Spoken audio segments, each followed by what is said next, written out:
His adopted name is Jozseph Schultz, and his India Joze restaurant was the West Coast capital of fusion foodieism.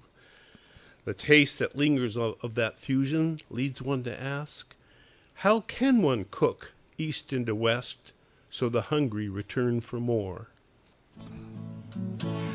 Welcome to the award-winning Food Chain Radio Show with your host, Michael Olson. And now get ready for 1 hour of What's Eating What Radio. Well, hello out there. You are tuned into the 1294th edition of the Food Chain Radio Show. Or, hey, perhaps you're among our friends down there in Santiago who are tuned into the Food Chain podcast at metrofarm.com. Well, whoever you are and wherever you are, welcome aboard. I am Michael Olson, your host for this hour of What's Eating What. Folks, before it was inappropriate to appropriate the food of other cultures for one's own purposes, there was India Joze restaurant in the tiny town of Santa Cruz, California. India Joze was both a culinary and a cultural hotspot in which one could taste a fusion of the world's foods and foment a revolt against the dominant paradigm at the same time. And it was, and it still is, difficult to tell which of the two pursuits the restaurant's namesake owner and chef, India Jozseph Schultz, enjoyed most. Here's a taste of his thinking as found in a manuscript entitled Chutney, which I found in a hard-to-find place. Cooks find their own answers, and being a good, inventive cook involves learning not only more answers, but also the questions the answers address. Cooking does not exist independently of eating. The idea that there is an ideal of good cooking to which we all strive is an amusing parochial concept. Almost nothing can be done in the name of cooking which isn't done in some part of the world. The results seem bizarre, weird, unappetizing, only out of the context of the specific questions they answer. So why chutney? What do we want them to be? What do we want them to answer? Why call them chutneys? Isn't that misleading? India Jozseph Schultz will soon be closing the latest iteration of the India Joze restaurant. But before he moves on to what's next, we just have to ask him, how can one cook east into west so the hungry return for more? Joze, welcome to the food chain. Great to be here, Michael. So, many years of blending east and west and north and south. Is there any culture's food you have not taken and made into something else? Well, I've done a lot of exploring in the world's cuisines, let's just say. I haven't eaten a lot of whale blubber. There you go. But they say it's nutritious. They say I'm sure it's high in calories. Yeah, and probably a lot of good essential fatty acids too. Yeah. And I understand that the Eskimos don't have heart attacks. That's what they say. Yeah. Wow. So, Foodie for the People, you're the subject of a new documentary that's coming out very shortly here, and so you're going to be world famous. It's a frightening prospect, I have to say. Okay. And the reason you're going to become famous, or are famous in many circles, is two reasons as I see it. One is that your food, you've been a chef for 50 years, and you're also a cultural entrepreneur as such. You bring people together, and both of which were embodied in your India Joze restaurant here in Santa Cruz, California. And which do you think is most fun, cooking or people? Well, it's really hard to say. I get overwhelmed by people sometimes. Food is wonderfully non-threatening in the way that people can be, but food is such a wonderful way of bringing people together that it's hard to separate the food from the people. Amen to that. How did you become India Joze? What happened to Jozseph Schultz?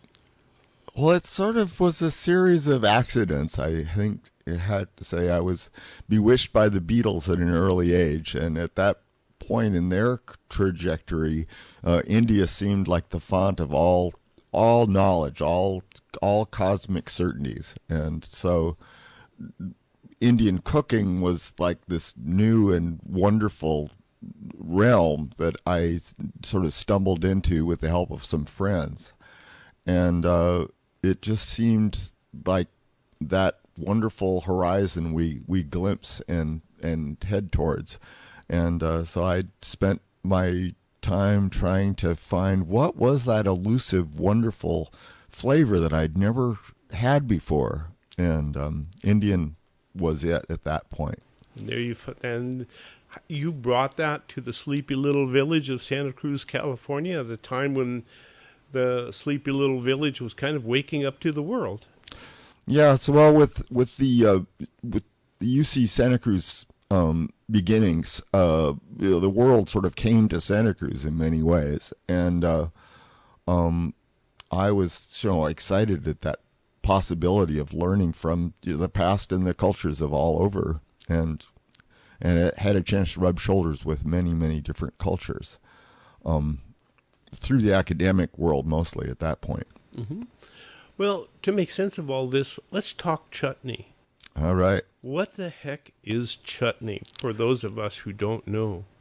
Okay, well, a chutney is a taste toucher, a flavor tingler, a grace note, an extra sort of flavor that pushes the flavors around.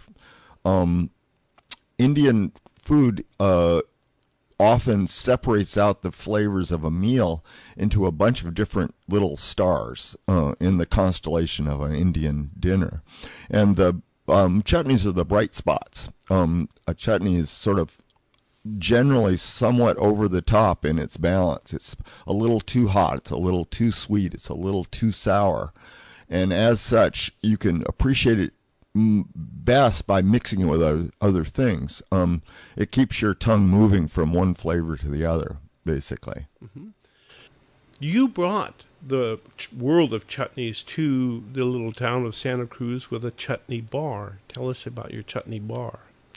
Well, it's always seemed to me that the eater is really the final chef. What food only exists as it is eaten. And if you have a bar of a lot of different flavors, then the diner gets to play with the food.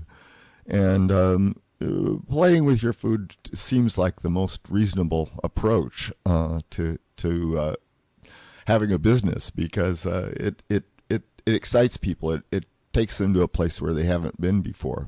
Mm-hmm. And Indian food really is a place that many of us have not been before. And it's such a big part of the world's cuisine. Why has it been so removed from the American palate? Well, India's not a culture that's traveled as much as many of the cultures. So, the Greeks are known for their shipping and their maritime exploration. So you get Greek cooking all over the place. And, of course, Santa Cruz has a deep Italian background. But there wasn't a huge influence of Indian, expatriates, landing in this country and spreading their ideas. So Indian was something that you had to go there. It was the exotic that you had to travel to get. Of course, that's changed with globalization. But back then, it was very difficult to find even recipes, and so there was the allure of the unknown. And that's what you brought to town, was that allure of the unknown, the exotic India Joze. And what you try to do is to make that exotic fit with to be normal, as it were. Yeah, well, anthropologists often say that their business is to take the exotic and show how it's really normal, and to take the normal and show how it's really exotic. And that's what you're doing with your food. So chutney being a good way of introducing the Indian tastes, of which there are many. Tell us about the tastes. Well, all food basically comes down to a fairly limited number of tastes. We can taste sweetness, we can taste tartness, we can taste saltiness, we can taste bitterness, we can taste hotness, and we can taste oiliness. Other people break them down in different ways, but basically those are different sort of, shall we say, lights that go off when you eat food. And chutney is a sort of purified extracts of those particular flavors. And so you can manage them in many different ways. If there's that many different flavors that you can work together into a chutney, you can really wreak havoc on a palate then. Oh, absolutely. I mean, some of the chutneys are definitely sort of like a glimpse of a tiger in the jungle. They're a little bit over the edge, shall we say. And they're learning how to eat them is part of their fun, is that you touch it with your finger. You're not really even taking a spoonful, but that little teeny taste will completely enliven a mouthful in a way that no other cuisine really does. So there's magic in it then. Oh, absolutely. Alchemy and magic. Alchemy and magic in the cuisine. How did you go about learning how to mix these potions together into food?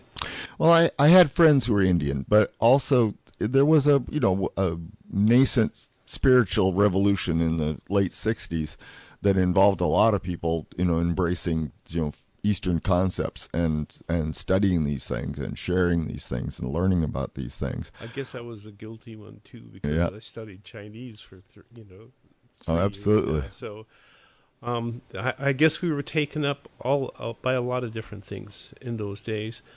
But food, what a winner. What a winner. We could all relate to it.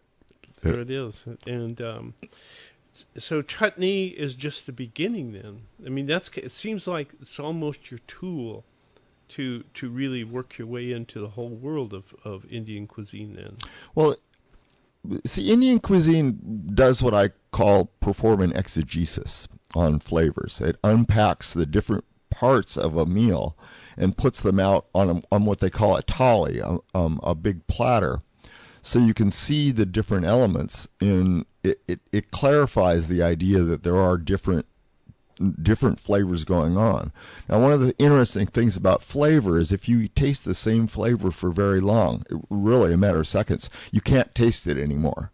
It's only through the dancing from one flavor to the other that you actually have a wonderful flavor experience. And chutneys, I mean, you can't not go from one flavor to another because they're separated for you on the plate. So chutney, in effect, keeps the taste going. Keeps things moving. Keeps things moving. Yeah. Wow. I never thought about that, but I guess I can see it. I can almost taste it. How exciting they are. Well, folks, this is the Food Chain Radio program. Michael Olson, your host for this hour of What's Eating What, with the icon of Santa Cruz, California cooking, Jozseph Schultz. He's the proprietor and chef of India Joze, a very famous restaurant here in Santa Cruz, probably well known throughout the entire West Coast when it gets right down to it. And today we're talking about fusion of food and people. Right back. Let's go back for more of What's Eating What on the Food Chain with Michael Olson. Well, folks, What's Eating What is we're tasting the taste of India at the table of India Joze, who is the chef and the proprietor of India Joze restaurant.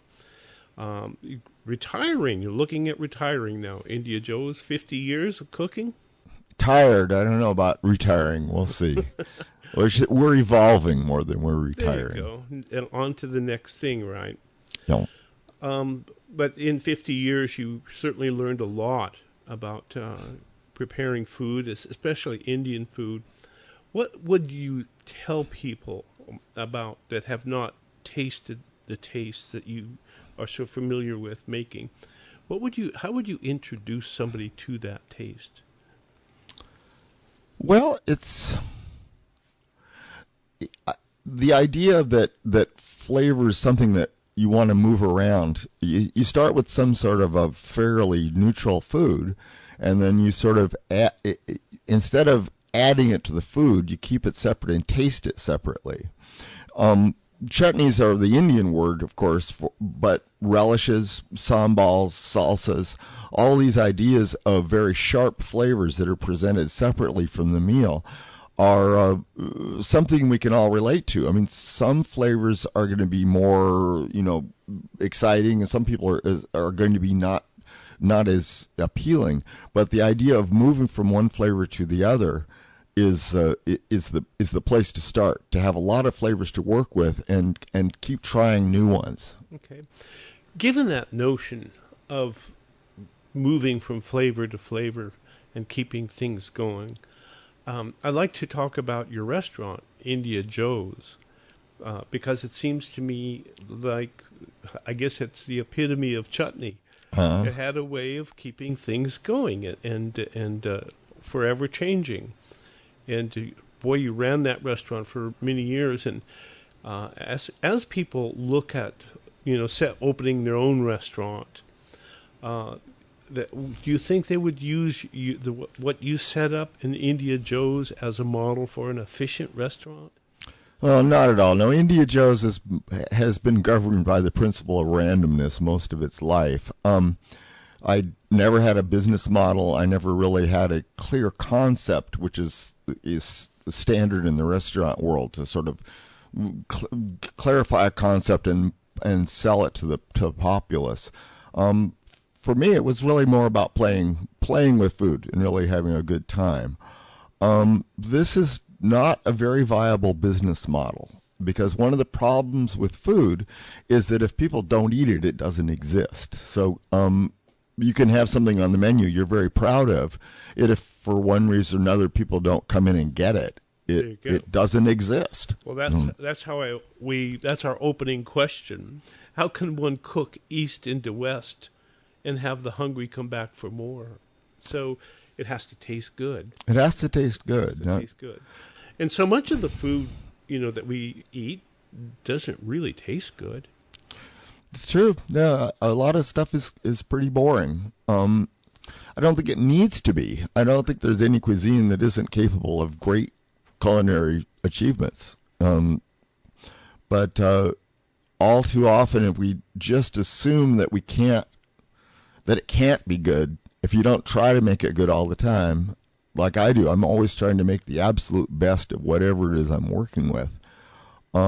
That kind of devotion and passion for greatness, if you will, is the hallmark of an artistic success. That's not necessarily the hallmark of business success, however. Mm-hmm.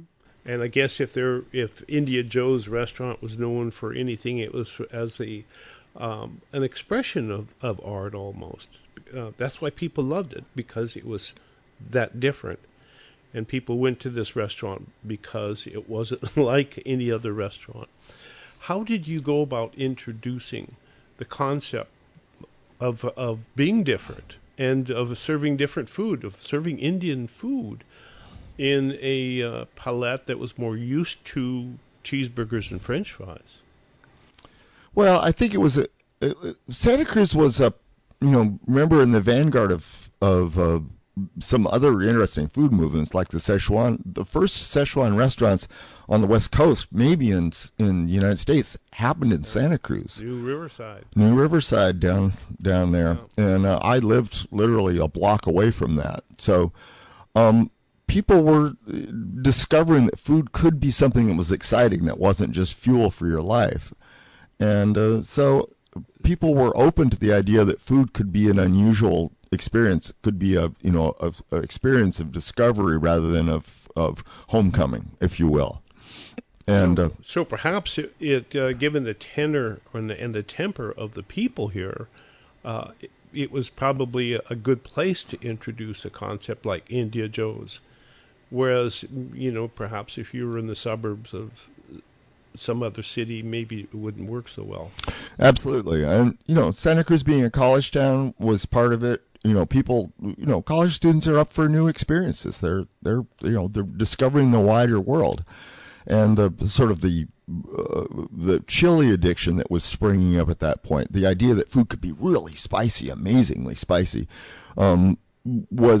that's a draw, because if you have people that are sort of on board with the idea that food can be alarmingly sort of difficult to eat, then I serve Ethiopian food, and I serve Sumatran food, and I serve Balinese food, and these other very spicy cuisines. And the spiciness, which releases endorphins, which are somewhat addictive, that spiciness would lead people to try stuff they wouldn't ordinarily be interested in. So, chilies. Tell us about which chilies to use. How did you go about discovering the world of chilies? Well, chilies is a huge subject, and the chilies are a New World phenomenon. There's hundreds of different varieties of chilies found in Mexico, which is the epicenter of chili development. As you get further away from Mexico, and India and the Far East are pretty far from Mexico, the number of chilies they use diminishes. Although you find, certain chilies sort of latch on to a cuisine. The standard Indian chilies are different than the Mexican chilies. I tend to like jalapenos because they have a lot of chili flavor. They're quite hot and quite bitter, so you can get a lot of chili flavor without an extreme amount of heat, where you would get with bird's eye chilies or things like that. I've sort of focused in on using chilies very precisely, so I grind chilies up so I can titrate the amount, because too hot is too hot. I mean, right. You want to get one step beyond your comfort level, perhaps, but not 4 steps beyond your comfort level. If you go into a conventional restaurant and ask for the spicy variety, it's usually pretty bland. Yeah, absolutely. Because nobody's going to take a chance on burning your lips. Yeah. Especially in the early days of India Joze, people were looking for hotter and hotter and hotter, because as you become accustomed to chilies, you want things much hotter than you're used to. So I would experiment with different chilies, and people want extra spicy, and their eyes would light up when you really hit them from different angles, and you use different kinds of chilies to get a deep, hot profile. And some of them you mix into your chutneys, right? Oh, absolutely. Yeah. So, again, I tend to use just jalapeno. Jalapenos are my go-to chili. Jalapenos and the red Indian chilies. But when I'm working with other cuisines, then I use other. Serranos are great. The Yunnan chilies in Chinese are great because they're not quite so hot. You can use a tremendous amount of them.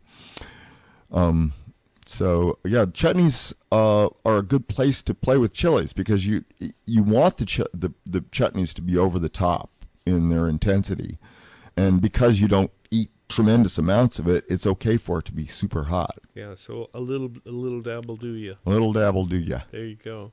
And away you go too. So, what else goes into the chutneys?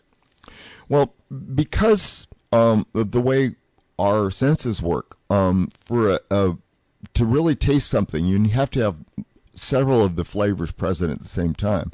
So you need some sort of tartness in a chutney, and that could be tamarind, or it could be lime juice or lemon juice. It could be vinegar. It could be, unripe grapes. It could be, there's many different tarts. You generally want to anchor it with some salt as one of the flavors as well. The word salsa comes from the word for salt. And so salsas are a salt delivery vehicle, if you want to look at it that way. And then the other flavors, you're going to want some oiliness in it. Sometimes just the oil from the chili is enough, a little teeny bit of oil.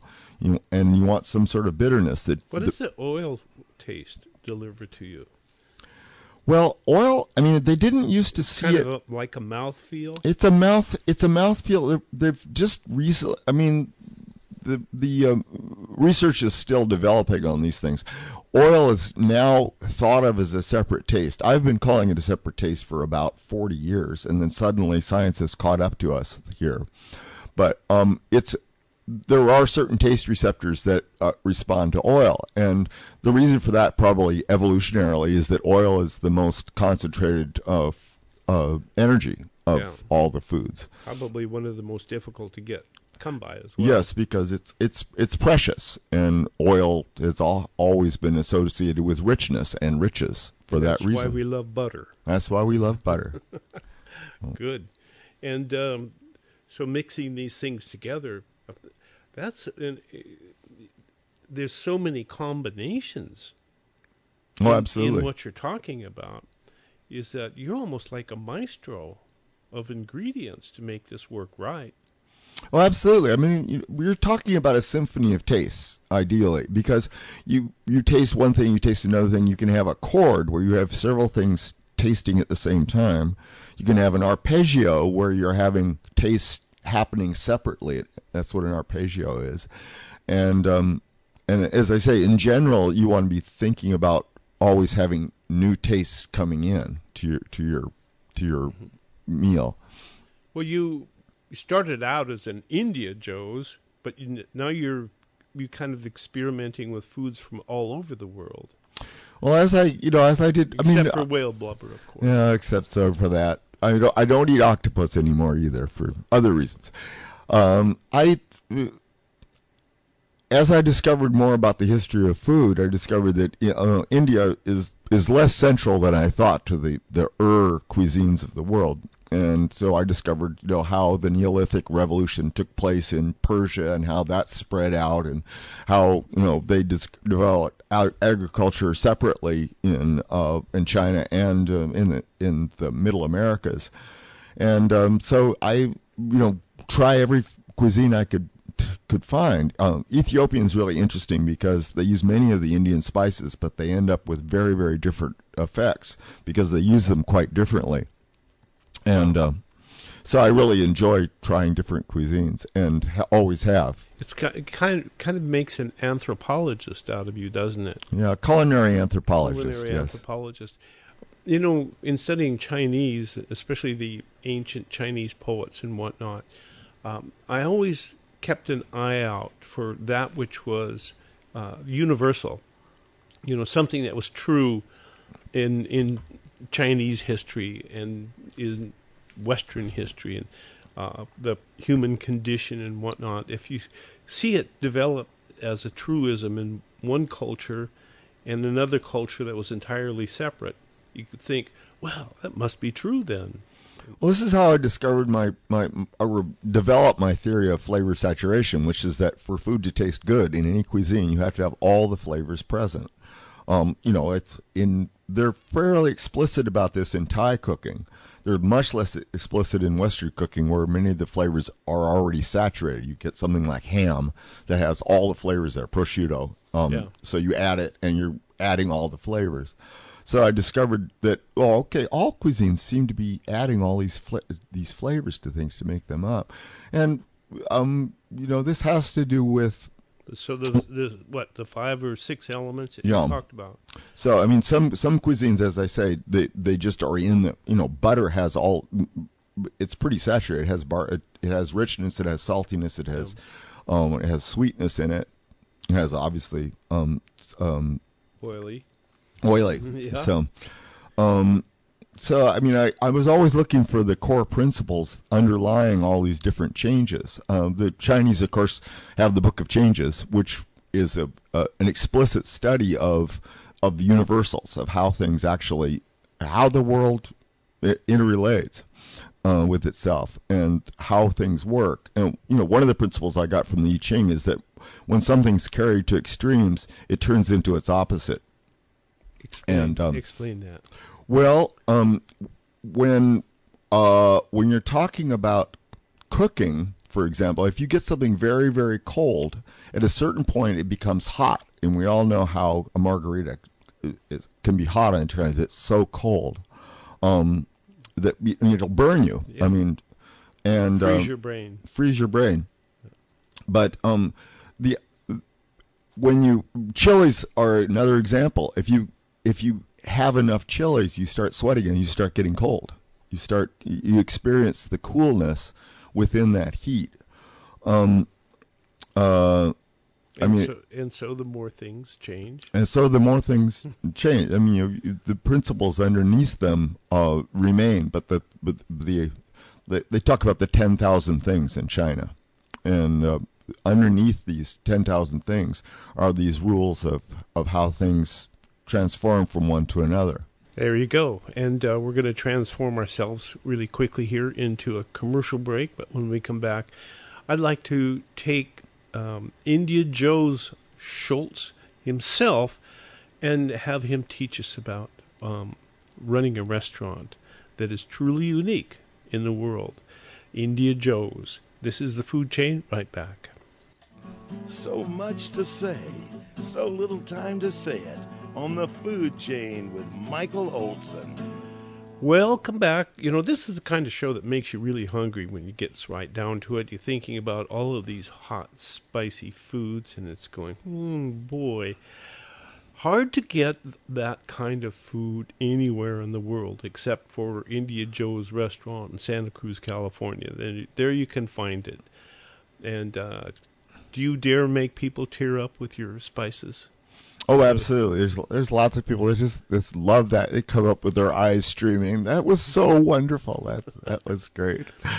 Yeah, and that is something that's really hard to find. So I'd like to address the notion of India Joze restaurant because it really became a cultural phenomenon as well as a culinary one because people went there for people as much as the food.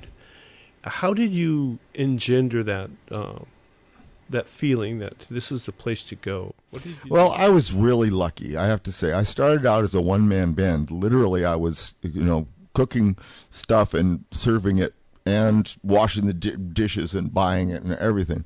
And people sort of were excited about what I was doing, and they said, I want to help. Lisa Pesci literally was a customer. I showed up at the restaurant and I'd forgotten my sound system. Gave her the keys to my house. Said, go grab my stereo system. And she worked with me for 5 years.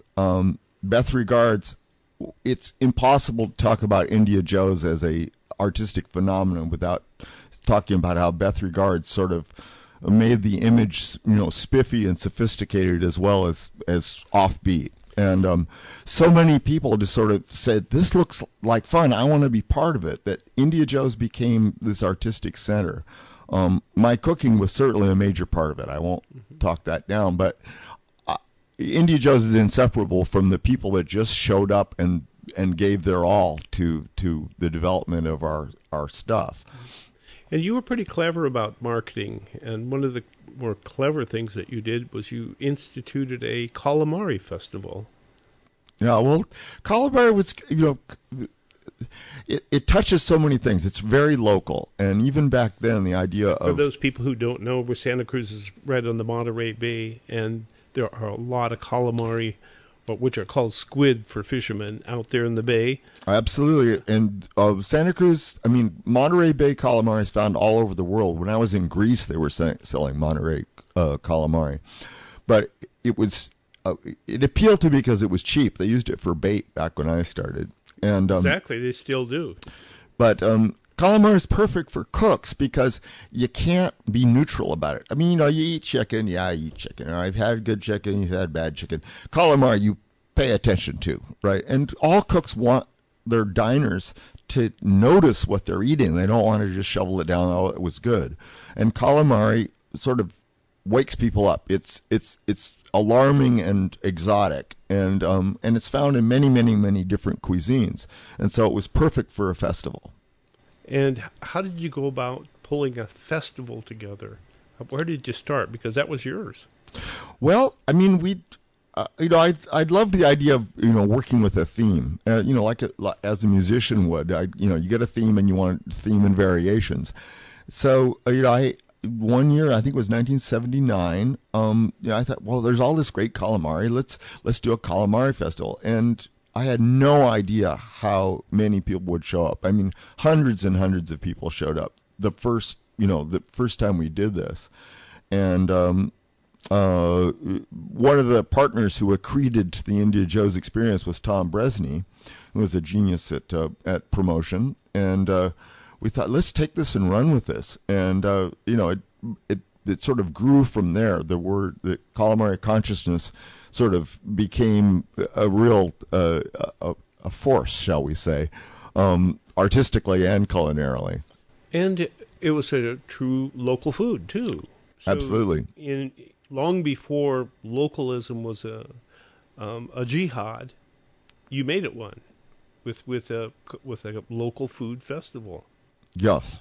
And it's great, sort of knowing that these fishermen are getting this morning. I'm serving it this afternoon. Calamari is one of the most perishable of the foods. Literally, if you keep it on ice, it's only good for about 2 days, and then it goes disgusting. So yeah, really bad, really fast. Really bad, faster than other fish. And so that the idea that kiss that joy as it flies. He who binds himself a joy doth that winged lark destroy. But he who sips that joy as it flies lives in eternity's sunrise. That's what Blake put it. And a calamari was perfect for that because you have to serve it. You have to prep it and serve it on the fly. Now, you can prep it and serve it many different ways. How did you do it for the festival? Well, I mean, calamari was this sort of underground secret in many of the world's cuisines because it's so perishable. It wasn't something that was transported very well. So you'd find these sort of recipes in coastal Thailand or coastal India or things like that. And the Italians, which are a major part of Santa Cruz fishing community, especially in their early days, are very enthusiastic about calamari. And so that was my first introduction to calamari, was through Italian dishes. And so we did, stuffed calamari. And fried calamari it's very easy to do, but it's very hard to beat when it comes right down to just very simply fried in a batter, or actually it'll make its own batter if you just toss it with seasoned flour. So that was always very popular. The Greeks are very enthusiastic about calamari as well, and they serve it with a special kind of walnut garlic sauce. So that has been a staple of India Joze legacy for, again, 40 or 50 years now. But, we go as far afield as possible from, Persian calamari is a cream pomegranate reduction, which is a really good. Probably our most popular dishes right now are the Persian calamari, Persian chicken, Persian calamari. But I'm always interested in cooking with calamari. And where would you find Persian calamari except at a place like India Joze, who's not afraid to take a fly? Well, yeah. India Joze is not only a global but historical. The Persian calamari comes from a recipe in a 12th century Persian cookbook. It's not found in modern Persian cuisine at all, which has taken a very different turn. Good, but different. And so it's found in, it has ancient Roman roots. It has, ancient Persian roots. And yes, as far as I know, no one serves anything like that except India Joze. Well, and speaking of cookbooks, you've written 3. We've got 3 cookbooks out there. We've got a calamari cookbook and and then I wanted to sing the praises of the humble chickpea, because chickpeas are also. It was sort of the opposite of calamari. It was a bland, neutral food that is no one pays much attention to. And then, of course, mushroom cookbook, because Santa Cruz is a center of mycological lore and has been since the David Aurora days in the 70s. Mushrooms are another food that no one's indifferent to. That people are, they pay attention. You have to. You have to, or else you die. You pick the wrong mushroom, you can be in big trouble. And it always seems to happen once or twice a year. Somebody eats the wrong mushroom and ends up in the hospital. Absolutely. Or worse, yeah. So are these cookbooks still available? Yeah, we've got copies of all of them still at the restaurant. I haven't really pushed it. So, I mean, right now, the calamari cookbook has been out of print. I've been buying up copies on eBay and reselling them because they're hard to find. So we have a stock of them. It's that's a different career, being a writer, and all three of those books actually were written more than 20 years ago. There's other books forthcoming. I haven't decided what they're going to be yet. Well, good. And perhaps you'll have a little time to do those. Let us hope. Running a restaurant is a very... Tell us about that. Well... Because you started off as a one-man band, so you're doing everything, so you have absolutely no time for anything else then, right? You wear a lot of hats when you're running it by yourself. At the peak of India Joze, size, we had 80 employees. I had people doing everything and people showing other people how to do everything. And that ends up being as difficult as doing it by yourself if you're not really good at running people. And that's not my superpower. So actually the current India Joze has shrunk drastically again. And we have 1/10 the employees we did at our height. Mm-hmm. And but it means that, something breaks, I'm the one that has to fix it. We run out of something, I'm the one that has to go get it. There's no easy way to run a restaurant, is what I would say. And it's especially a restaurant that has a unique character with unique tastes. Absolutely. I mean, at this point, there's no one that can cook.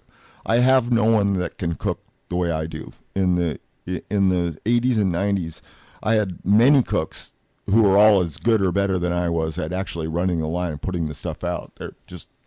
They were young and fast and and together. Right now, I'm in my dotage as a cook. I do my best, but it's again, when we're doing an enormously varied menu that takes split-second timing, it gets very hard. And the curse of being popular is that people expect you to be able to cook as if you were cooking for them alone at their house, when actually I've got 40 other people who are expecting wonders at the same time. And that's what makes you so unique. If you formalize, do you think you could package this? Do you think it'd be possible to develop a formula by which you could put an India Joze out into the world? Well, I tried. I have to, when I got a family in the 90s, I decided that I wanted to pass on this legacy. I mean, I had the great staff. I mean, I can't speak too highly of how well the India Joze machine worked in the 80s and 90s. Best we ever had. And when I sold the business because I wanted to spend time with my family. It was two and two, and so, but the people that bought it although everything was running, but they couldn't keep it going. And it was after a year after this, it was embarrassing because my name was on it, but it really was not living up to its legacy. And I won't blame any particular person on the decisions that were made, but it's a very, very difficult operation to maintain it best. And I think the fact that it's also, financially marginal, shall we say, to have that much energy going into a restaurant. Tremendous. I mean, my break-even point at that point was $4,000, $3,500 to $4,000 a day. And even if it's going really well, you're never more than a week from really difficult financial times. And that's true of any restaurant, not just mine. Right. And I guess that would explain why we end up with these really uniform kind of food presentations, like the fast food drive-thrus and whatnot. There's no taste in them, and there's no character, and Nothing but food as quickly as you possibly can get it and get out of here. Kind of. Well, food becomes a commodity, and the nature of commodity is that it's interchangeable. That's what a commodity means. It's something to be a commodity has to be interchangeable, whether it's steel or chicken or whatever. You want things to be uniform and sort of universally available. And that's the opposite of what India Joze is. Trying to commodify it does damage to the very nature of its central premise, which is that food is this delicate dance between an eater's expectations and the cook's abilities, and that isn't something you could talk about. You can make it into a slogan. But making it into a slogan does damage to the reality. Doesn't hold it together. Once had a guy call me up from the deep south. Michael, I need your help, Michael. I grow the best watermelons in the south, and everybody says so, Michael, but I'm not making any money. I said, well, how do you sell them? He said, well, a guy comes by in a big truck and puts my watermelons up there with the neighbors, Mm-hmm. And I said, well, why are you bothering to grow a watermelon, the best watermelon, when you're selling them with all the rest of the watermelons? You turn your precious product into a commodity. And you never did you, India Joze? No, there are some very fine chefs who really worked on packaging and commodifying their product, and that just was not an interesting project for me. I've got some friends who made millions and millions of dollars on very focused products, and that seemed like hell to me. To be the idea that I'm going to do nothing but produce this product and spread it as widely as possible just seemed like exactly what I did not want to live through. And you never did? Never did. And so you left a wonderful taste that will linger for a long, long time, mm-hmm. because nobody cooks like India Joze. Ladies and gentlemen, thank you for tuning in today, and remember Michael Olson's third law of the food chain. Cheap food isn't.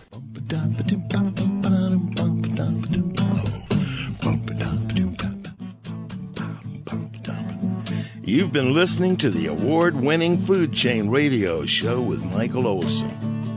And if your friends missed the show, tell them to log on the Food Chain page at metrofarm.com for a listen. Now, go out and find some food with its farmer's face on it and live.